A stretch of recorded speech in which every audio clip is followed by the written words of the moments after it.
ശക്തമായ പ്രതിഷേധങ്ങൾക്ക് പിന്നാലെ പ്രതിസന്ധിയിലായ നിർഭയ പദ്ധതിക്ക് ഫണ്ട് അനുവദിച്ചിരിക്കുകയാണ് സംസ്ഥാന സർക്കാർ.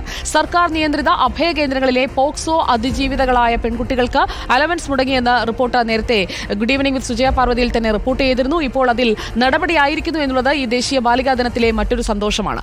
2500ഓളം പെൺകുട്ടികൾക്കാണ് സഹായം മുടങ്ങിയതിനെ തുടർന്ന് അന്ന് പ്രതിസന്ധി ഉണ്ടായത്. Sania മനോമി, good evening. നിർഭയ പദ്ധതിക്ക് ഫണ്ടില്ല എന്ന വാർത്തയാണ് നമ്മൾ ഏതാനും ദിവസങ്ങൾക്ക് മുൻപ് റിപ്പോർട്ട് ചെയ്തതെങ്കിൽ ഇപ്പോൾ അതിൽ ഒരു നടപടിയായിരിക്കുന്നു. ഈ ദേശീയ ബാലികാ ദിനത്തിലെ ഒരു സന്തോഷ വാർത്തയായി ഇമ്പാക്ട് മാറുകയല്ലേ?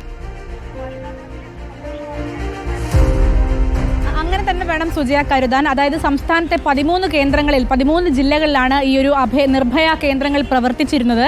നമുക്കറിയാം, ഡൽഹിയിലെ നിർഭയ സംഭവത്തിനൊക്കെ ശേഷമാണ് അതിന് നിർഭയ കേന്ദ്രങ്ങൾ എന്ന പേരിടുന്നതൊക്കെ. പോക്സോ അതിജീവിതരായ 18 വയസ്സിൽ താഴെയുള്ള കുഞ്ഞുങ്ങൾ താമസിക്കുന്ന ഒരു കേന്ദ്രമാണ് നിർഭയ കേന്ദ്രമെന്ന് അറിയപ്പെട്ടിരുന്നത്. സംസ്ഥാനത്തെ 13 ജില്ലകളിലും അതുണ്ട്. 2500ഓളം കുട്ടികളാണ് ഈ ഇടങ്ങളിലൊക്കെ കൂടി താമസിക്കുന്നത് എന്നുള്ളതാണ്. 2500 രൂപയാണ് ഒരു കുട്ടിക്ക് പ്രതിമാസം കിട്ടിയിരുന്നത്. സെപ്റ്റംബർ മുതൽ ആ തുക കിട്ടാതെ വലിയ പ്രയാസം അനുഭവിക്കുകയായിരുന്നു. ഭക്ഷണം വാങ്ങാൻ പോലും പൈസ ഇല്ലാത്ത അവസ്ഥയിലായിരുന്നു ഈ സ്ഥാപനങ്ങളിലെ ആയമാരും നടത്തിപ്പുകാരും ഒക്കെ. ഇത് നടത്തിപ്പ് NGOകൾക്കാണ് ചുമതല.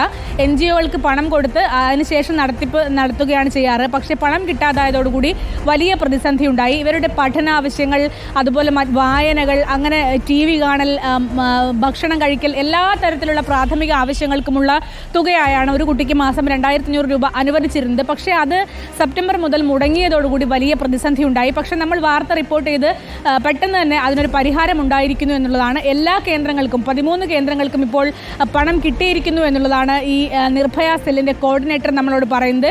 ഏതായാലും ഈ ഒരു ദിനത്തിൽ, ബാലികാ ദിനത്തിൽ, അത് നല്ലൊരു വാർത്ത തന്നെയായി നമ്മൾ കാണേണ്ടതാണ്. Thank you Saniya Manomi. Fund അനുവദിച്ചിരിക്കുന്നു. അങ്ങനെ അവരുടെ അലവൻസ് മുടങ്ങില്ല. അവർക്ക് ഭക്ഷണത്തിനും മരുന്നിനും അതുപോലെ പഠിക്കാനും ഒക്കെയുള്ള ചെലവ് കണ്ടെത്തുന്ന ആ ഒരു തുക അവർക്ക് മുടങ്ങില്ല എന്നുള്ള നല്ല വാർത്ത വരുന്നു.